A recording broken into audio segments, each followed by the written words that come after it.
Hi there, this is the sticky note lecture for Chapter 1.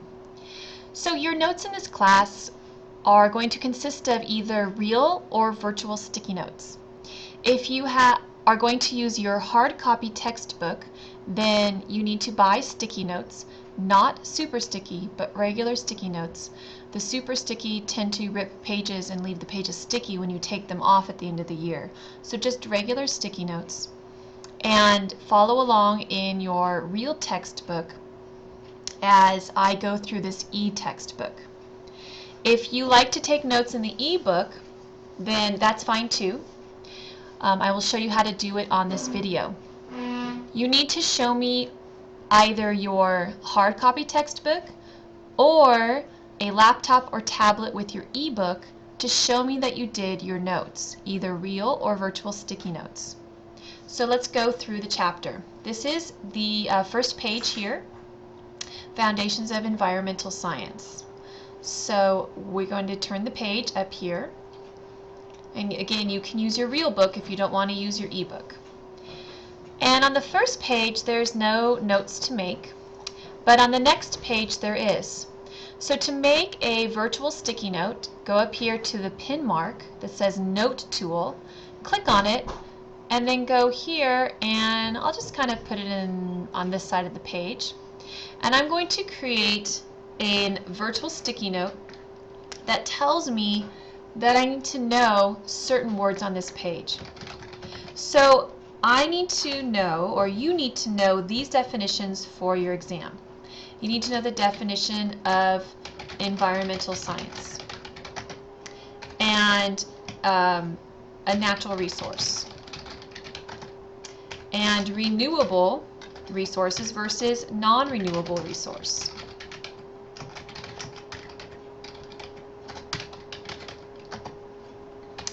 And you also need to know here at the bottom what an ecosystem service is, which is a service that nature gives us that has an economic value. And that is down here, ecosystem services. So what this note tells me, either a real or virtual sticky note, is that when I study this chapter for my exam, or the midterm, or the fall final, or the spring midterm, or the spring final exam, or the AP test, because you will review these things over and over again, that on this page I need to make sure I know these definitions. So I'm going to click Save, and now I have my sticky note. I can close it. Now when I'm studying, I have a note here, open it. Now I have this reminder that I need to know these items on this page. I'm going to talk a little bit faster to make this video shorter. So on the next page, I already have some notes here. So let me click on them to show you them, and you need to then create a virtual sticky note in your ebook or a real sticky note in your hard copy textbook. So here's a note that tells me to memorize this figure here. This is an important figure, and it tells you which resources are renewable and which ones are not. The first column are resources that are renewable pretty much every day. The sun always shines, the wind always blows, the waves are coming every day, and geothermal, which is heat under the crust that comes out through cracks and fissures. For example, this geyser is pretty much reoccurring all the time. This middle column are renewable, but not every day. The water depends on the water cycle and rain. Forest products have to be regrown. Trees have to grow back. Crops have to be regrown once a year usually. And then soils, topsoil takes about 100 years to reform an inch through decomposition.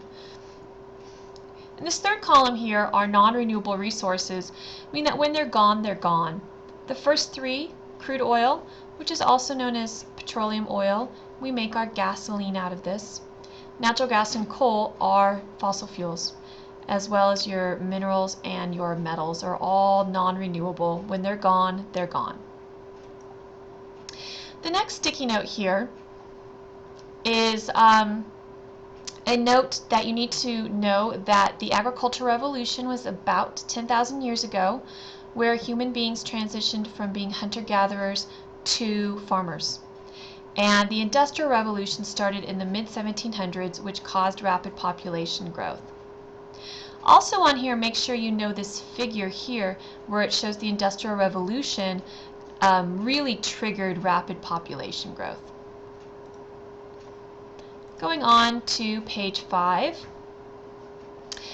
This sticky note is kind of a long one, and it talks about Garrett Harding's Tragedy of the Commons, which basically says that unregulated use of a resource leads to its depletion.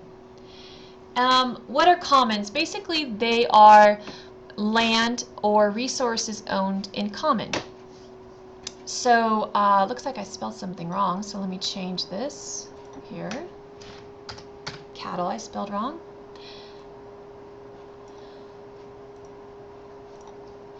So, rangeland for cattle, if the land is privately owned, it's not a commons. But if it's publicly owned land and different ranchers graze their cattle on it, then it is a commons.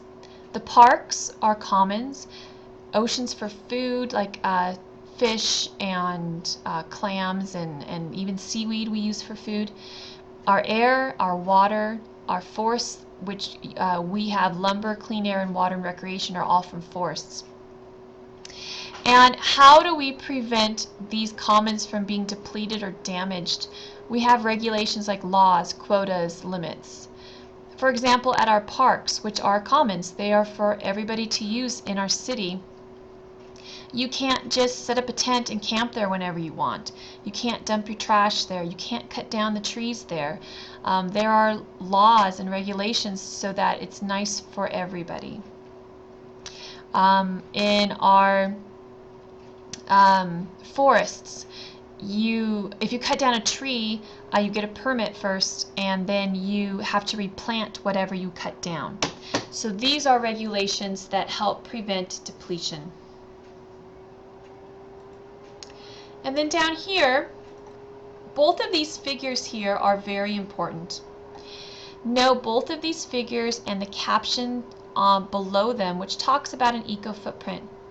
I suggest also that you go to this website, footprintnetwork.org, and click on Footprint for You and take the quiz and read the results. It's kind of fun to do and very eye-opening. And by the way, if I'm going through this rather fast, you can always pause the video to take time to write your sticky notes.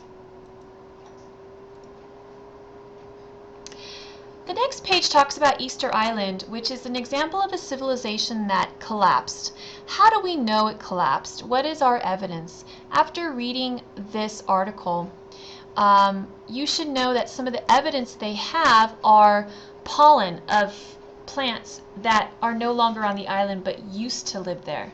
Same thing with certain kinds of trees. We have wood remains.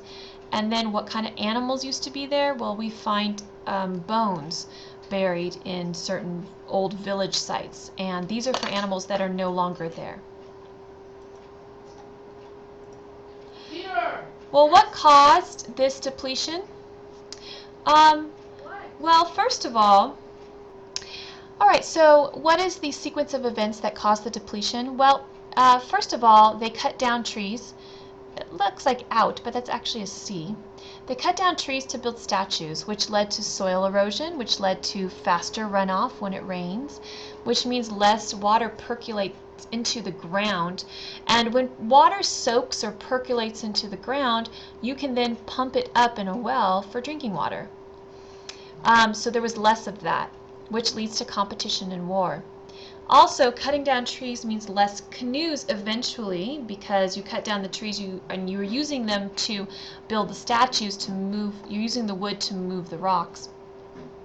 Means less food from the ocean, because you can't go out and hunt and fish from the ocean, which can also lead to competition and war between the villages. So the villages were competing for water and they were competing for food.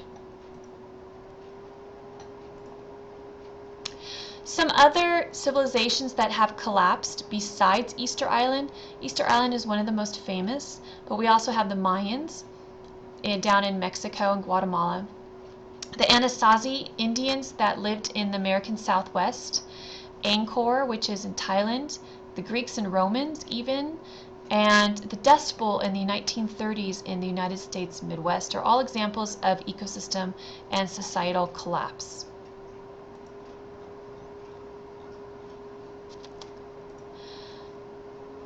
On the next page, it talks about how in environmental science we have a lot of areas of gray. Things are not always all good or all bad. For example, DDT is a pesticide that kills your top predatory birds. This pesticide is good in Africa because it kills mosquitoes which carry malaria, but is bad in the US because it kills those birds, not directly but indirectly. The pesticide gets washed into waters, and the pesticide is then absorbed into plankton, which gets eaten by little fish, which get eaten by big fish, which get eaten by the top predatory birds such as bald eagles, peregrine falcons, osprey, brown pelican. And it concentrates in their tissues. And when the mama birds lay eggs, the DDT makes the egg shells thin. And so when they sit on the nest, the eggs break. And so you have no baby birds. And eventually your birds can become endangered or extinct. So we've banned DDT in the United States because of this. But in Africa, over 1 million people a year die from malaria. So they still use, or sometimes want to use, but they're not allowed to use DDT because the people are more important than the birds in that situation.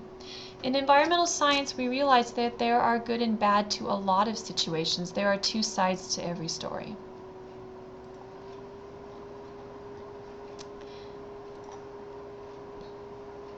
Next page does not have any sticky notes, but this one does. Now there's a lot of definitions. They are review. You've studied scientific method in previous science classes, so you need to know the steps of the scientific method from observations to predictions to carrying out the experiment. You need to know what the independent versus the dependent variables are. You need to know the difference between a quantitative and a qualitative experiment, what repeatability means, and what control means. So make sure when you study for this chapter that you know all of these. And there are no sticky notes on page 12. But this page is good. This figure here shows the difference between manipulative and natural experiments. So make sure that you read the caption and understand it, and the difference between the manipulative and the natural experiment, and also at the bottom it talks about peer review.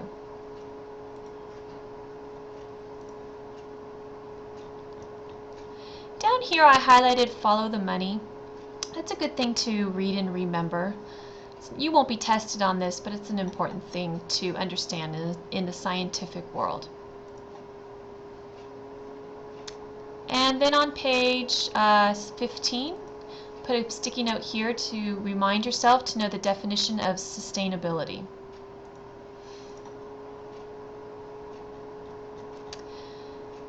Alright, on page 16, go ahead and go to census.gov/popclock and watch how the totals keep increasing for the number of people in the US and in the world. And we will refer back to these two numbers several times. We do some math using these numbers. The AP test wants to know that you know how many people are in the world and in the US. So you will need to memorize these numbers.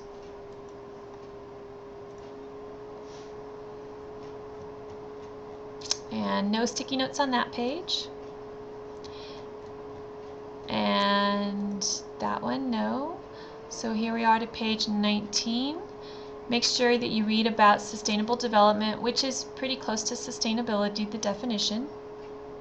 And that's all for this chapter. Again, I will check these sticky notes, either virtual or real, at your next exam.